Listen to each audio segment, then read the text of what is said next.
India after the First World War is in a pretty bad state. The entire subcontinent is split into three between the Syndicalists, the Dominion of India, and me, the Princely Federation. The Syndicalists were the one that started this whole rebellion in India and made the country look like what it does now. And the Princely Federation and the Dominion of India, we are technically still allied, as we are both still under the British, but also we are looking for more autonomy and also to democratize our country, which means we're the cool India. However, the Civil War ended in a complete stalemate, which is where we are now. The Federation is now teetering on political collapse as the country is split between the Big Four, which is basically like the Big Four Hindu princes, the ones that control the most, and Nizam Osman, who is the leader of the country, if you couldn't tell by this face being right here. I mean, basic Hoi4.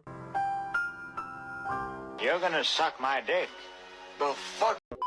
This two-sided power struggle had led to, well, bad things happening. And that means that whenever one of them gets too much power, well, we either lose stability or war support, which I don't really like. And also, if one of them has too much power, one of them gains influence in the country. And I'm also not a big fan of that, which means the best thing we can really do is just keep them both happy, somewhat. So if you like me think like, I'm not giving up stab or war support, well, my path is chosen. Democracy is my way. And also, does anybody ever play democracies in Keiserreich? I feel like nobody does that. With everything being shit like always, I mean, it's a country in Keiserreich, I guess that's what you get. We were, well, not in the best shape, as Osman had begun acting like a little bitch, shutting down every single proposal put forth into government, and also taking every single argument against his arguments as a personal attacks, and then vetoing whatever new proposals were put forth into government. Definitely a stable person to have run your country. And this has led to major unrest in the government. Alongside this unrest, Black Monday hits, making my happiness go from 100 to 0, showing that I truly can never change. At least I don't have to play Magic the Gathering to get rid of it. Soon, my love. Oh, we're playing Magic the Gathering, it's happening! This being the mildest Black Monday event I've ever gotten as of late, I kind of thought that, you know, maybe this won't be so bad. With Black Monday raging on a nation and destroying everybody's lives, the Syndicalists, apparently unscathed by Black Monday, decided to, wait, why don't we invade an island? That island being my island. Channeling our inner Indian warrior spirit, we decided to retake that island from the communist filth. We then got promptly our ass handed to us, we got smacked, lost 4 men, political power, and a crucial fishing spot for those guys who make that delicious Indian food. Yummers. As we improve the lives of our citizens and create crucially needed factories, as this industry is absolutely buns. We finally rid ourselves of Black Monday. Does this mean we are finally rid of all our problems? No, we're still completely in the red, as equipment in India is becoming a rare commodity, almost like there's a group of people working for Microsoft stealing all my guns. What is your favorite hobby? That's a tough question. I'm between poop on the streets or scam western on the phone. Osman, however, has been scheming in the shadows, using his 25th anniversary as Nizam to issue in his new world order. However, he can't be seen doing this out in the open, as the backlash and political power of the Big Four is still too strong for Osman to do anything about them. So he's forced to denounce one of his allies as well as give up major power to the Big Four to placate them. However, this is all a part of his master plan to end the petty squabble that has gripped India for over 2 decades, as both he and the Big Four knew the country would fall apart if they did not give power back to the people, and that meant he had to get rid of the Big Four the only way he knew how. Meeting them, of course, laying out major limits to his own power, and finally bringing democracy to the Federation. You know what, guys? Maybe India was just the friends we made along the way. Thousands of Indians threw cow dung at each other to celebrate the start of the Dirty Festival. What the hell is wrong with you? The first election being held and the people finally getting representation by someone they actually elected, India is doing pretty well. People are happy. The economy is going up, and we're trying to pick up trash around India to stop people from making fun of India for having trash everywhere. As I then remember what I'm playing, Keiserreich. Did I just catch you having fun? The Dominion then sent urgent reports on Syndicalist troop movements on my border, with most of my troops still not even fully equipped, barely even any forts that I queued up were, constructed yet, and no time to make any changes to my current situation was, going to happen. I think we're screwed, guys. Fun begins. Then they clashed into me, forced me to divert what little troops I had around to somehow keep my front stable. This proved to be the right move, as I held to the best of my ability. The Dominion not doing nearly as well as I was. I mean, I literally had rivers, I had mountains, I had basically everything to basically be buzzing, and the only thing they had was plains and hills, which don't really hold as well. My initial thought was just like, wait, I could just let them die, right? And then I could just take the land.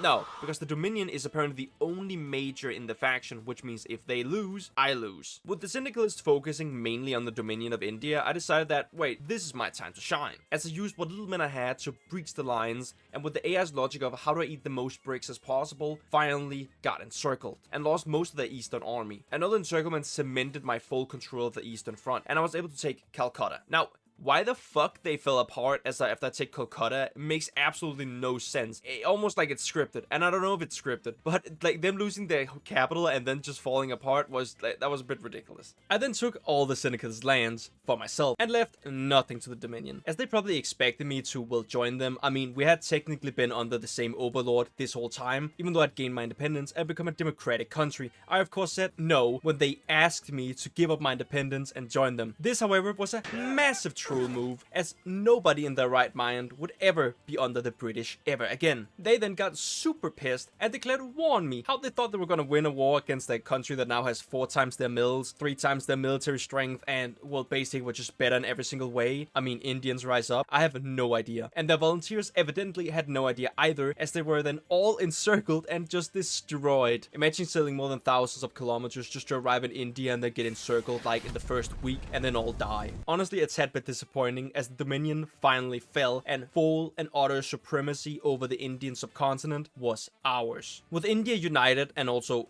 Burma, I forgot to say that, but I also got Burma. Why? I have no clue. But I'd finally united all of the mainland Indian states, as there was no longer any threat to my power. I was then promptly smacked with this debuff, the devastation of India, an absolutely shit debuff, and then told to go sit in the corner until I could finally get rid of this debuff, because it crippled me completely. As I then sat in that corner, stewing over who had done me wrong, stewing over who had wronged India in the past, and who were really at fault, if not the British, the most evil people of all time, and the ones that still held territory on Ceylon. There were of course other countries and scars that was left on India, but the Germans, they were the main enemy and would have to be destroyed. As territory was being caught, men were being equipped, as planes were being built, the nation was being strengthened. The World War had broken out, as I saw myself as a part of the Russian faction, because the Russians, well, they were kind of strong and they were also winning a little bit, so I decided that, wait, why don't I throw my lot in with the Russians, as I decided to send a good chunk of my armies to Russia. But before I decided to completely join the war, I decided that I was going to do some decisions that allowed me to take the territory without going to war, which was what I really wanted, as I really didn't,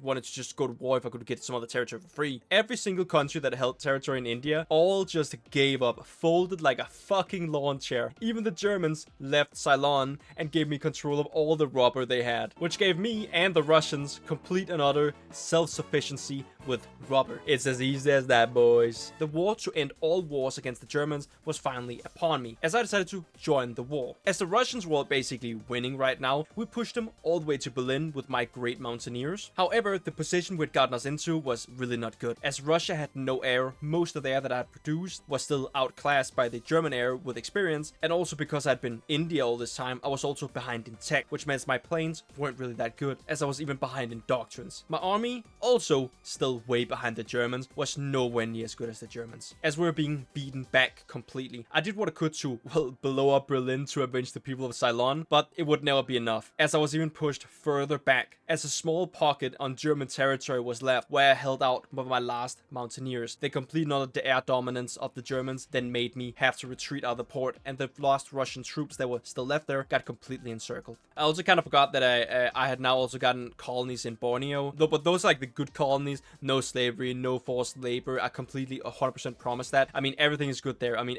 standard living like 10, standard living 10, everything's buzzing. The Germans, however, they're bad colonists. Look what they did to Ceylon. This complete another failing of me and Russia being pushed back this much kind of had me a feeling that maybe the war was lost, as I was still completely and utterly in depth with most equipment, and I could barely even field more armies, as, well, I had no equipment. However, I remembered a great saying from a great man. Hello, how are you? I am under the water. Please help me. You're too much raining. Those words inspired the troops with fresh fillings of that authentic Indian food, and those great news that their brother had just started working at Microsoft and they just needed a couple numbers on their credit card gave the Indian troops the spirit to keep fighting this war. Realizing that the Germans were, well, too damn strong for me, I just could not get through them, I decided that the puppets, well, I would have to go after them first. Lithuania became a pocket that would be shattered and destroyed as they were, well, pretty weak. Belarus was nothing but a failed state, so a complete Nordic trampled upon them, and, well, they saw that the Indians were just too damn strong, and they got complete Nordic destroyed because they were too damn weak. Even the Poles, not realizing that the true enemy was actually Germany, would be crushed because they were too weak. Even poor Ukraine would not survive the onslaught because they were too weak. The complete collapse of the German influence in Eastern Europe had, well, crippled most German strength. As a lot of German divisions had also been caught in most of those encirclements, they weren't really very strong anymore, and them also increasing their conscription law really didn't help the strength much. As just because they had manpower didn't mean that production debuffs would go away. But however, they were still, well, pretty strong, as I was still having issues pushing them. My hope was still in the French exiles, who had returned to France, which was pretty damn great. I mean, give them a damn clap shoulder, man. They're fucking great. However, they're still in a massive war trying to retake that damn island, which means that no help would ever come from them. Fuck you! No! Fuck you! Fuck you! Fuck you! I started blasting. Bang!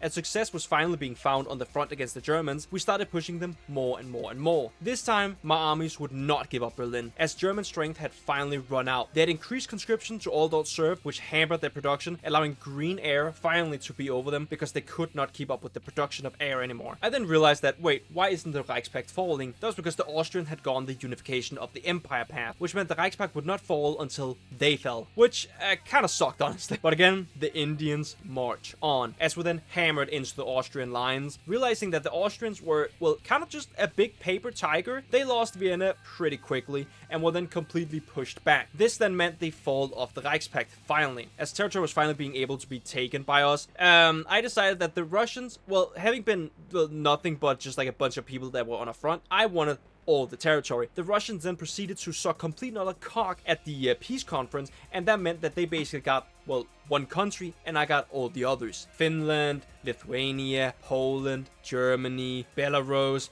Well, there was just nothing I really didn't get here. The Swiss being the last holdout of the Reichspakt, well, they weren't really gonna fare much better, as the Italian front was completely not open, as I then bomb rushed them in the bum and took their territory. This meant that the Indians now were the New World Order, as puppet states were finally being set up in Europe. The Russians, well, they got a little bit of territory. I, however, got all the territory, as new puppet regimes were set up. This also meant that the Indians now could finally freely scam every single Western country out of all their money, and the average standard of living for an Indian was increasing exponentially. In India, everything was finally good, as we could finally lay down our arms. Osman had brought upon a democratic state. He had brought upon a new world order, which India led with their Russian allies, and we could finally settle down and find peace in this world. Thank you for coming. I'll see you in hell. Driving in my car.